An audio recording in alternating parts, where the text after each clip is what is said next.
ಮಿತ್ರರೇ ನಮಸ್ಕಾರ. ಮಿತ್ರರೇ, ಪಕ್ಕದ ಬಾಂಗ್ಲಾದೇಶದಲ್ಲಿ ಭಾರತ ಯಾವ ಮಾದರಿಯ ಎಲೆಕ್ಷನ್ ರಿಸಲ್ಟ್ ಬರಬೇಕು ಅಂತ ಬಯಸಿತ್ತೋ ಅದೇ ಮಾದರಿಯಲ್ಲಿ ರಿಸಲ್ಟ್ ಬಂದಿದೆ. ಒಂದು ರೀತಿಯಲ್ಲಿ ಭಾರತ ನಿಟ್ಟುಸಿರು ಬಿಡುವಂತಹ ರಿಸಲ್ಟ್ ಅಂದರೆ ತಪ್ಪಾಗ್ಲಿಕ್ಕಿಲ್ಲ. ಅಷ್ಟು ಮಾತ್ರ ಅಲ್ಲ, ಬಾಂಗ್ಲಾದೇಶದಲ್ಲಿರುವಂತಹ ಹಿಂದೂಗಳಿಗೂ ಕೂಡ ಕೊಂಚ ನೆಮ್ಮದಿಯ ನಿಟ್ಟುಸಿರು ಬಿಡುವಂತಹ ವಾತಾವರಣ ಕೂಡ ಸೃಷ್ಟಿಯಾಗಿದೆ.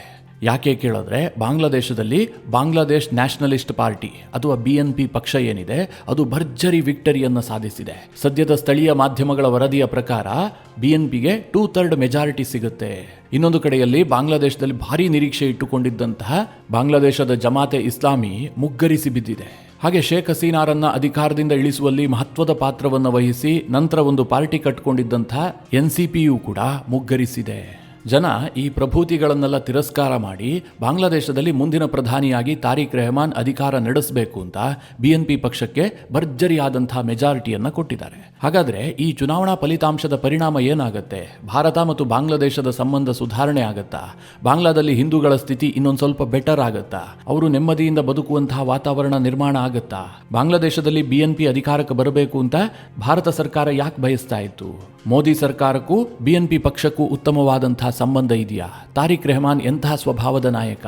ಇದೆಲ್ಲದರ ಬಗ್ಗೆ ಈ ವಿಡಿಯೋದಲ್ಲಿ ನಿಮಗೆ ಡೀಟೇಲ್ ಆಗಿ ಮಾಹಿತಿ ಕೊಡುವಂತಹ ಪ್ರಯತ್ನ ಮಾಡ್ತೀನಿ. ನೀವು ಈ ವಿಡಿಯೋನ ಕೊನೆವರೆಗೂ ಮಿಸ್ ಮಾಡದೆ ನೋಡಿ.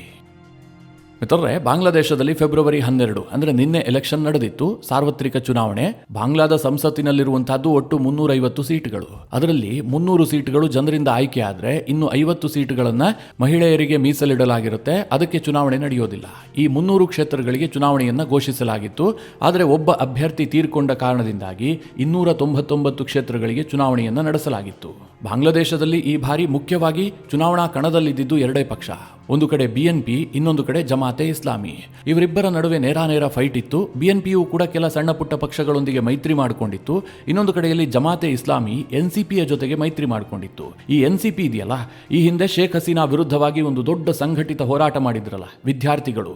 ಆ ಸೋಕಾಲ್ಡ್ ವಿದ್ಯಾರ್ಥಿ ಹೋರಾಟಗಾರರ ಗುಂಪಿನಿಂದ ಹುಟ್ಟಿಕೊಂಡಂತಹ ಪಕ್ಷವೇ ಈ NCP. ಈ ಸ್ಟೂಡೆಂಟ್ ಲೀಡರ್ಗಳಿದ್ರಲ್ಲ, ಇವರೆಲ್ಲ ಹಸೀನಾ ವಿರುದ್ಧವಾಗಿ ಪ್ರತಿಭಟಿಸುವಂತಹ ಸಂದರ್ಭದಲ್ಲಿ ಇದೇ ಜಮಾತೆ ಇಸ್ಲಾಮಿ ಅವರ ಬೆನ್ನಿಗೆ ನಿಂತಿತ್ತು. ಹೀಗಾಗಿ ಚುನಾವಣೆ ಸಂದರ್ಭದಲ್ಲಿ ಅವರವರ ನಡುವೆ ಒಂದು ಮೈತ್ರಿ ಏರ್ಪಟ್ಟಿತ್ತು. ಹೀಗಾಗಿ BNP ವರ್ಸಸ್ ಜಮಾತೆ ಇಸ್ಲಾಮಿ ಮೈತ್ರಿಕೂಟದ ನಡುವೆ ಬಹಳ ಟೈಟ್ ಫೈಟ್ ಇದೆ ಅಂತ ವಿಶ್ಲೇಷಣೆ ಮಾಡಲಾಗ್ತಾ ಇತ್ತು. ಆದರೆ ಚುನಾವಣಾ ರಿಸಲ್ಟ್ ಬಂತಲ್ಲ, ಇದನ್ನು ನೋಡ್ತಾ ಇದ್ರೆ ಏನು ಟೈಟ್ ಫೈಟ್ ಇರಲಿಲ್ಲ. ಜನ ಜಮಾತೆ ಇಸ್ಲಾಮಿಯನ್ನ ಸೋಲಿಸಬೇಕು ಅಂತಲೇ BNPಗೆ ಮತ ನೀಡದಂತೆ ಕಂಡು ಬರ್ತಾ ಇದೆ. ಆ ರೀತಿಯಾದಂತಹ ಒಂದು ಪ್ರಚಂಡ ವಿಜಯವನ್ನ BNP ದಾಖಲಿಸಿದೆ. ಇದುವರೆಗಿನ ಟ್ರೆಂಡ್ ಅನ್ನು ನೋಡಿದ್ರೆ, ಅಂದ್ರೆ ಬಾಂಗ್ಲಾ ಮಾಧ್ಯಮಗಳು ವರದಿ ಮಾಡ್ತಿರೋದನ್ನ ನಾನು ಹೇಳ್ತಾ ಇದ್ದೀನಿ, BNP ಪಕ್ಷಕ್ಕೆ 212 ಕ್ಷೇತ್ರಗಳಲ್ಲಿ ಮುನ್ನಡೆ ಇದೆ. ಅದರಲ್ಲಿ ಅವರು ಈಗಾಗಲೇ 150ಕ್ಕೂ ಹೆಚ್ಚು ಸೀಟ್ಗಳನ್ನು ಗೆದ್ದುಕೊಂಡಿದ್ದಾರೆ.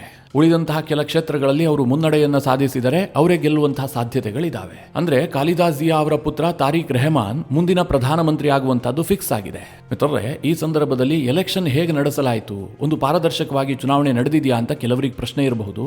ಇದಕ್ಕೆ ಉತ್ತರ ಕೊಡಬೇಕಾದ್ರೆ ಚುನಾವಣೆಯನ್ನ ನೀವು ಹೇಗೆ ನೋಡ್ತೀರಿ ಅನ್ನೋದ್ರ ಮೇಲೆ ಇದು ಡಿಪೆಂಡ್ ಆಗತ್ತೆ. ಈಗ ಯಾಕೆ ಹೇಳದೆ ಕೇಳಿದ್ರೆ, ಈಗ ರಾಹುಲ್ ಗಾಂಧಿ ಅವರ ದೃಷ್ಟಿಯಲ್ಲಿ ನೋಡೋದಾದ್ರೆ ಬಾಂಗ್ಲಾದೇಶದಲ್ಲಿ ಬಹಳ ಅದ್ಭುತವಾದಂತಹ ಚುನಾವಣೆ ನಡೆದಿದೆ. ಈಗ ರಾಹುಲ್ ಗಾಂಧಿ ಮತ್ತು ಅವರ ಪಕ್ಷ ಬಯಸ್ತಾ ಇರುವಂತಹದ್ದು ಬ್ಯಾಲೆಟ್ ಪೇಪರ್ಗಳನ್ನ. ಬಾಂಗ್ಲಾದೇಶದಲ್ಲಿ ಬ್ಯಾಲೆಟ್ ಪೇಪರ್ಗಳನ್ನ ಬಳಸಿಯೇ ಚುನಾವಣೆಯನ್ನ ನಡೆಸಲಾಗಿತ್ತು. ಯಾವ ರೀತಿಯಾಗಿ ಅಕ್ರಮ ನಡೀತು ಅಂತಂದ್ರೆ, ಕೆಲ ಬೂತ್ಗಳನ್ನೇ ಹೈಜಾಕ್ ಮಾಡಲಾಗಿತ್ತು. ಅದರಲ್ಲೂ ಮುಖ್ಯವಾಗಿ ಈ ಜಮಾತೆ ಇಸ್ಲಾಮಿಗಳ ಪ್ರಾಬಲ್ಯ ಇರುವಂತಹ ಕ್ಷೇತ್ರಗಳಲ್ಲಿ ಮತದಾರರನ್ನ ಮತಗಟ್ಟೆಗೆ ಬರೋದಕ್ಕೆ ಬಿಟ್ಟಿಲ್ಲ. ಜಮಾತೆ ಇಸ್ಲಾಮಿಯ ಕಾರ್ಯಕರ್ತರು ತಮಗೆ ಬೇಕಾದಂಥವರಿಗೆ ಓಟನ್ನು ಒತ್ತುಬಿಟ್ಟು ಆ ಪೆಟ್ಟಿಗೆ ಒಳಗೆ ತುಂಬುದ್ರಷ್ಟೇ.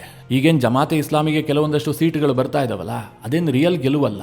ಆ ರೀತಿಯಾದಂತಹ ಒಂದು ಚುನಾವಣೆಯನ್ನ ಮೊಹಮ್ಮದ್ ಯೂನಿಸ್ ಸರ್ಕಾರ ನಡೆಸಿದೆ. ಇದರ ಬಗ್ಗೆ ಬಾಂಗ್ಲಾದ ಮಾಧ್ಯಮಗಳೇ ಲೈವ್ ಆಗಿ ವರದಿಯನ್ನು ಕೂಡ ಮಾಡಿದ್ದಾವೆ. ಅಷ್ಟು ಕೆಟ್ಟದಾಗಿ ನಡೆದಂತಹ ಚುನಾವಣೆ. ಆದರೂ ಸಹ ಮಿತ್ರರೇ, ಈ ಬಾರಿ ಒಂದು ಟ್ರೆಂಡ್ ಇತ್ತು.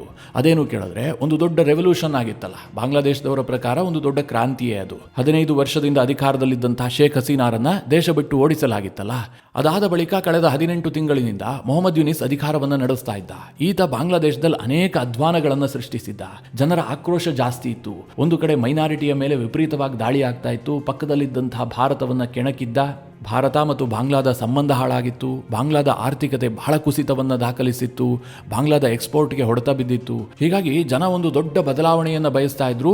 ಒಂದು ಹೊಸ ಆಡಳಿತದ ನಿರೀಕ್ಷೆಯೂ ಕೂಡ ಅವರಿಗಿತ್ತು. ಈ ಕಾರಣದಿಂದಾಗಿ ಜನ ದೊಡ್ಡ ಪ್ರಮಾಣದಲ್ಲಿ ಮತದಾನವನ್ನು ಮಾಡಿದರೆ. ಇನ್ನು ಈ ಹಿಂದೆ ಅಧಿಕಾರದಲ್ಲಿದ್ದಂತಹ ಅವಾಮಿ ಲೀಗ್ ಅನ್ನ ಈ ಬಾರಿ ಚುನಾವಣೆಯಲ್ಲಿ ಬ್ಯಾನ್ ಮಾಡಲಾಗಿತ್ತು. ಬಾಂಗ್ಲಾದೇಶದಲ್ಲಿ ಅವಾಮಿ ಲೀಗ್ಗೆ ಕನಿಷ್ಠ ಪಕ್ಷ 30-32% ವೋಟ್ಗಳಿದ್ವು. ಅದರಲ್ಲಿ ಬಹುತೇಕರು ಈ ಬಾರಿಯ ಚುನಾವಣೆಯಲ್ಲಿ ಸೈಲೆಂಟ್ ಆಗಿದ್ರೆ, ಮತ್ತೆ ಕೆಲವರು BNP ಪಕ್ಷಕ್ಕೆ ಬೆಂಬಲವನ್ನು ಕೊಟ್ಟಿದ್ದಾರೆ.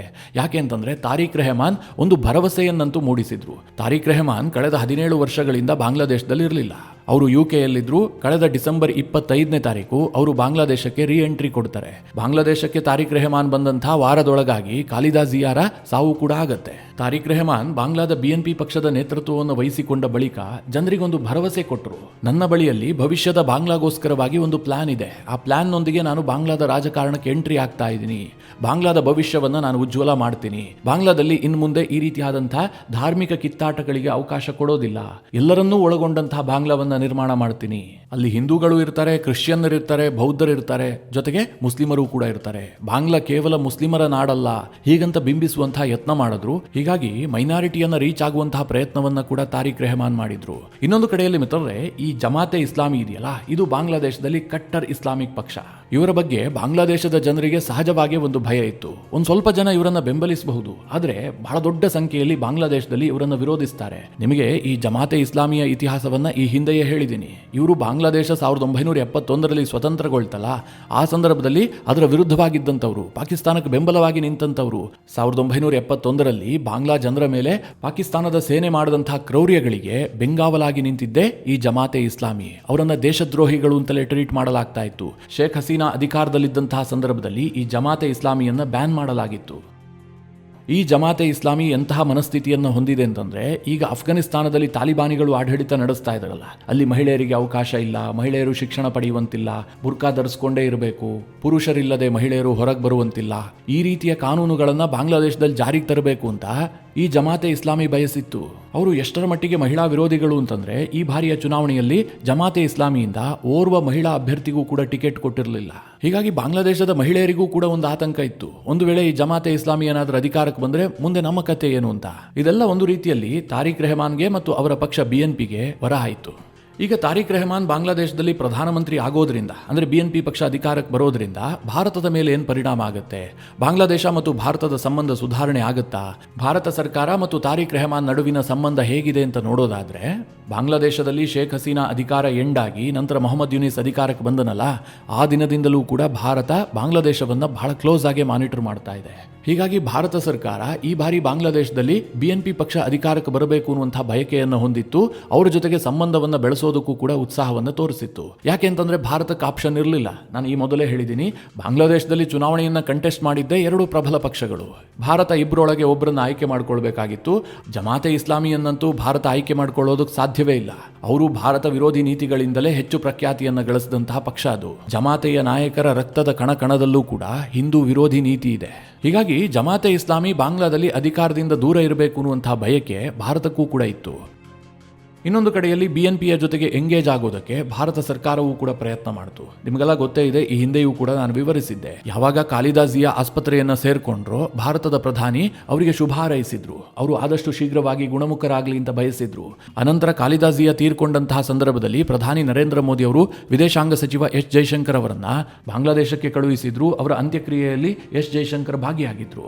ಅಷ್ಟು ಮಾತ್ರ ಅಲ್ಲ, ಭಾರತದ ಪ್ರಧಾನಿ ನರೇಂದ್ರ ಮೋದಿ ಅವರು ಖಾಲಿದಾ ಜಿಯಾ ಕುರಿತಾಗಿ ಒಂದು ಸಂತಾಪ ಪತ್ರವನ್ನ ತಾರಿಕ್ ರೆಹಮಾನ್ ಅವರಿಗೆ ಕಳುಹಿಸಿಕೊಟ್ಟಿದ್ರು. ಜೊತೆಗೆ ಭಾರತ ಓಪನ್ ಆಗಿ ಸ್ಟೇಟ್ಮೆಂಟ್ ಅನ್ನು ಕೂಡ ಕೊಟ್ಟಿತ್ತು. ಬಾಂಗ್ಲಾದೇಶದಲ್ಲಿ ಒಂದು ನ್ಯಾಯಸಮ್ಮತವಾದಂತಹ ಪಾರದರ್ಶಕ ಚುನಾವಣೆಯನ್ನ ಭಾರತ ಬೆಂಬಲಿಸುತ್ತೆ ಅಂತ. ಇನ್ನು ಚುನಾವಣೆ ನಡೀತಾ ಇರುವಂತಹ ಸಂದರ್ಭದಲ್ಲಿ ಯೂನಿಸ್ ಸರ್ಕಾರ ಭಾರತಕ್ಕೊಂದು ಮನವಿಯನ್ನ ಮಾಡಿಕೊಂಡಿತ್ತು, ನೀವು ಚುನಾವಣಾ ವೀಕ್ಷಕರನ್ನ ಕಳುಹಿಸಿ ಅಂತ. ಆದ್ರೆ ಭಾರತ ಸರ್ಕಾರ ಯಾರನ್ನು ಕಳುಹಿಸಿರ್ಲಿಲ್ಲ, ಅದು ಬೇರೆ ಪ್ರಶ್ನೆ. ಒಟ್ಟಿನಲ್ಲಿ BNP ಪಕ್ಷದ ಜೊತೆಗೆ ಭಾರತ ಎಂಗೇಜ್ ಆಗಿರೋದಂತೂ ಸತ್ಯ. ಹೀಗಾಗಿ ತಾರಿಕ್ ರೆಹಮಾನ್ ಬಾಂಗ್ಲಾದೇಶದಲ್ಲಿ ಅಧಿಕಾರಕ್ಕೆ ಬರ್ತಿದ್ದಂತೆ ಭಾರತ ವಿರೋಧಿಯಾಗಿ ವರ್ತಿಸ್ತಾರೆ ಅಂತ ಹೇಳೋದಕ್ಕೆ ಸಾಧ್ಯ ಇಲ್ಲ. ಅವರೊಂದು ಸ್ವಲ್ಪ ಭಾರತಕ್ಕೆ ಫ್ರೆಂಡ್ಲಿ ಆಗಿದ್ರೂ ಆಗಿರಬಹುದು. ಆ ರೀತಿಯ ವಾತಾವರಣವನ್ನು ಭಾರತ ಸರ್ಕಾರ ಕ್ರಿಯೇಟ್ ಮಾಡಿಕೊಂಡಿದೆ. ಇದಕ್ಕೆ ಪೂರಕವಾಗಿ ಒಂದಷ್ಟು ಪಾಸಿಟಿವ್ ನ್ಯೂಸ್ಗಳು ಕೂಡ ಬರ್ತಾ ಇದ್ದಾವೆ. ತಾರಿಕ್ ರೆಹಮಾನ್ ಬಾಂಗ್ಲಾದೇಶಕ್ಕೆ ಎಂಟ್ರಿ ಕೊಟ್ರಲ್ಲ, ಅವರು ಶೇಖ್ ಹಸೀನಾ ವಿಚಾರದಲ್ಲಿ ತುಂಬಾ ಅಗ್ರೆಸಿವ್ ಸ್ಟೇಟ್ಮೆಂಟ್ಗಳನ್ನು ಕೊಟ್ಟಿಲ್ಲ. ನಿಮಗೆಲ್ಲ ಗೊತ್ತೇ ಇದೆ, ಶೇಖ್ ಹಸೀನಾರಿಗೆ ಬಾಂಗ್ಲಾದೇಶದಲ್ಲಿ ಮರಣದಂಡನೆ ಶಿಕ್ಷೆ ಆಗಿದೆ. ಒಂದು ವೇಳೆ ಮೊಹಮ್ಮದ್ ಯೂನಿಸ್ ಅಧಿಕಾರದಲ್ಲಿದ್ದಂತಹ ಸಂದರ್ಭದಲ್ಲಿ ಶೇಖ್ ಹಸೀನಾ ಬಾಂಗ್ಲಾದೇಶಕ್ಕೆ ಎಂಟ್ರಿ ಕೊಟ್ಟಿದ್ದೇ ಆಗಿದ್ರೆ ಅವರಿಗೆ 100% ಮರಣದಂಡನೆ ಆಗ್ತಾ ಇತ್ತು. ಅಂತಹ ಶೇಖ್ ಹಸೀನಾರನ್ನ ಬಾಂಗ್ಲಾದೇಶಕ್ಕೆ ಹಸ್ತಾಂತರ ಮಾಡಬೇಕು, ಅವರನ್ನ ಭಾರತ ಸರ್ಕಾರ ಕಳುಹಿಸಿಕೊಡಬೇಕು, ಈ ರೀತಿಯ ಯಾವುದೇ ಡಿಮ್ಯಾಂಡ್ಗಳನ್ನ ತಾರಿಕ್ ರೆಹಮಾನ್ ಮಾಡಿಲ್ಲ. ಹೀಗಾಗಿ ಮೊಹಮ್ಮದ್ ಯುನೀಸ್ರಂತೆ ತಾರಿಕ್ ರೆಹಮಾನ್ ಭಾರತದೊಂದಿಗಿನ ಸಂಬಂಧವನ್ನು ಹಾಳು ಮಾಡ್ಕೊಳ್ತಾರೆ ಅಂತ ಹೇಳೋದಕ್ಕೆ ಸಾಧ್ಯತೆಗಳು ಕೂಡ ಕಡಿಮೆ ಇದ್ದಾವೆ. ಇದನ್ನು ಹೇಳದಂತಹ ಸಂದರ್ಭದಲ್ಲಿ ಕೆಲವರೊಂದು ಪ್ರಶ್ನೆ ಕೇಳಬಹುದು. ಈ ಹಿಂದೆ ಖಾಲಿದಾ ಜಿಯಾ ಬಾಂಗ್ಲಾದಲ್ಲಿ ಅಧಿಕಾರದಲ್ಲಿ ಇದ್ದಂತಹ ಸಂದರ್ಭದಲ್ಲಿ ಅವರು ಭಾರತ ವಿರೋಧಿ ಆಗಿದ್ರು. ಅವರ ಎಲ್ಲ ನೀತಿಗಳು ಕೂಡ ಭಾರತದ ವಿರುದ್ಧವಾಗಿರ್ತಾ ಇದ್ವು, ಪಾಕಿಸ್ತಾನಕ್ಕೆ ಫ್ರೆಂಡ್ಲಿ ಆಗಿರ್ತಾ ಇತ್ತು, ನಾರ್ತ್ ಈಸ್ಟ್ ವಿಚಾರದಲ್ಲೂ ಕೂಡ ಭಾರತಕ್ಕೆ ತಲೆಬಿಸಿ ತಂದಿಟ್ಟಿದ್ರು ಅಂತ. ಮಿತ್ರರೇ, ಅವತ್ತಿನ ಕಾಲವೇ ಬೇರೆ, ಇವತ್ತಿನ ಕಾಲವೇ ಬೇರೆ. ಅವತ್ತು ಖಾಲಿದಾ ಜಿಯಾ ಜೊತೆಗೆ ಜಮಾತೆ ಇಸ್ಲಾಮಿ ಕೈ ಜೋಡಿಸಿತ್ತು. ಜಮಾತೆ ಇಸ್ಲಾಮಿ ಮತ್ತು ಖಾಲಿದಾ ಜಿಯಾರ BNPಯ ನಡುವೆ ಒಂದು ಮೈತ್ರಿ ಸರ್ಕಾರ ಇತ್ತು. ಹೀಗಾಗಿ ಖಾಲಿದಾ ಜಿಯಾ ಮೇಲೆ ಜಮಾತೆ ಇಸ್ಲಾಮಿ ಪ್ರಭಾವವನ್ನು ಬೀರ್ತಾ ಇತ್ತು. ಆದರೆ ಈ ಬಾರಿ ತಾರಿಕ್ ರೆಹಮಾನ್ ಮಾತ್ರ ಜಮಾತೆ ಇಸ್ಲಾಮಿ ವಿಚಾರದಲ್ಲಿ ಸ್ಪಷ್ಟ ನಿರ್ಧಾರಗಳನ್ನು ಕೈಗೊಂಡಿದ್ರು. ಅದಕ್ಕೂ ಒಂದು ಕಾರಣ ಇದೆ. ಕಳೆದ 18 ತಿಂಗಳಲ್ಲಿ ಜಮಾತೆ ಇಸ್ಲಾಮಿ ನಡೆದುಕೊಂಡಂತಹ ರೀತಿ ಇದೆಯಲ್ಲ, ಇದು BNPಗೂ ಕೂಡ ಇಷ್ಟ ಆಗ್ತಾ ಇರಲಿಲ್ಲ. ಜಮಾತೆ ಇಸ್ಲಾಮಿ 1971ರ ಬಾಂಗ್ಲಾದೇಶದ ಫ್ರೀಡಮ್ ಮೂವ್ಮೆಂಟ್ ಇದೆಯಲ್ಲ, ಅದನ್ನೇ ಬದಿಗೆ ಸರಿಸುವಂತಹ ಪ್ರಯತ್ನವನ್ನ ಮಾಡಿತು. ಮೊಹಮ್ಮದ್ ಯುನೀಸ್ ಮೇಲೆ ಪ್ರಭಾವವನ್ನು ಬೀರಿ ಜುಲೈ ಚಾರ್ಟರ್ ಅನ್ನು ತರಲಾಯಿತು. ಆ ಜುಲೈ ಚಾರ್ಟರ್ನಲ್ಲಿ 1971ರ ಸ್ವತಂತ್ರ ಹೋರಾಟಕ್ಕೆ ಕಾಸಿನ ಕಿಮ್ಮತ್ತನ್ನು ಕೊಟ್ಟಿಲ್ಲ. ಇದನ್ನ BNPಯೂ ಕೂಡ ಒಪ್ಪೋದಕ್ಕೆ ಸಾಧ್ಯ ಇಲ್ಲ. ಕಾರಣ ಏನು ಕೇಳಿದ್ರೆ, BNP ಪಕ್ಷದ ಸ್ಥಾಪಕನಾಗಿರುವಂತಹ ಜಿಯಾವುರ್ ರೆಹಮಾನ್ ಬಾಂಗ್ಲಾದೇಶದ ಬಹಳ ದೊಡ್ಡ ಸ್ವತಂತ್ರ ಹೋರಾಟಗಾರ. ಜಿಯಾವುರ್ ರೆಹಮಾನ್ಗೂ ಅವಾಮಿ ಲೀಗ್ಗೂ ಸಂಘರ್ಷ ಇರಬಹುದು, ಆದರೆ ಜಿಯಾವುರ್ ರೆಹಮಾನ್ ಪಾಕಿಸ್ತಾನದ ವಿರುದ್ಧ ಹೋರಾಟ ಮಾಡಿದಂತಹ ನಾಯಕ. ಹೀಗಿರುವಂತಹ ಸಂದರ್ಭದಲ್ಲಿ ಅವರ ಪಕ್ಷ BNP 1971ರ ಸ್ವತಂತ್ರ ಹೋರಾಟವನ್ನು ಹೇಗೆ ಬದಿಗೆ ಸರಿಸೋದಕ್ಕೆ ಸಾಧ್ಯ? ಈ ಕಾರಣದಿಂದಾಗಿ ತಾರಿಕ್ ರೆಹಮಾನ್ ಈ ಬಾರಿ ಜಮಾತೆ ಇಸ್ಲಾಮಿಯೊಂದಿಗೆ ಯಾವುದೇ ಮೈತ್ರಿಯನ್ನು ಮಾಡಿಕೊಂಡಿರಲಿಲ್ಲ.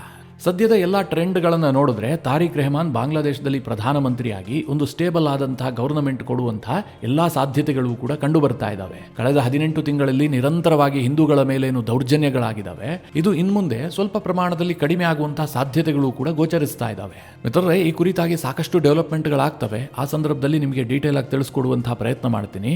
ಬಾಂಗ್ಲಾದೇಶದ ಈ ಚುನಾವಣಾ ರಿಸಲ್ಟ್ ಬಗ್ಗೆ ನಿಮ್ಮ ಅನಿಸಿಕೆ ಅಭಿಪ್ರಾಯಗಳೇನು? ಕಮೆಂಟ್ ಮಾಡುವ ಮೂಲಕ ನಮಗೆ ತಿಳಿಸಿ. ಹಾಗೆ ನಿಮಗೆ ಈ ವಿಡಿಯೋ ಇಷ್ಟವಾದರೆ ಲೈಕ್ ಮಾಡಿ. ಜೊತೆಗೆ ನೀವಿನ್ನೂ ನಿಮ್ಮ ನೆಚ್ಚಿನ ಸಂಸ್ಕಾರ ಸೌರಭ ಯೂಟ್ಯೂಬ್ ಚಾನಲ್ನ ಸಬ್ಸ್ಕ್ರೈಬ್ ಮಾಡಿಲ್ಲ ಅಂತಾದರೆ ಈ ಕೂಡಲೇ ಸಬ್ಸ್ಕ್ರೈಬ್ ಮಾಡಿ. ಮುಂದಿನ ಎಲ್ಲ ಅಪ್ಡೇಟ್ಗಳ ನೋಟಿಫಿಕೇಷನ್ಗಾಗಿ ಬೆಲ್ ಐಕಾನ್ ಒತ್ತಿ.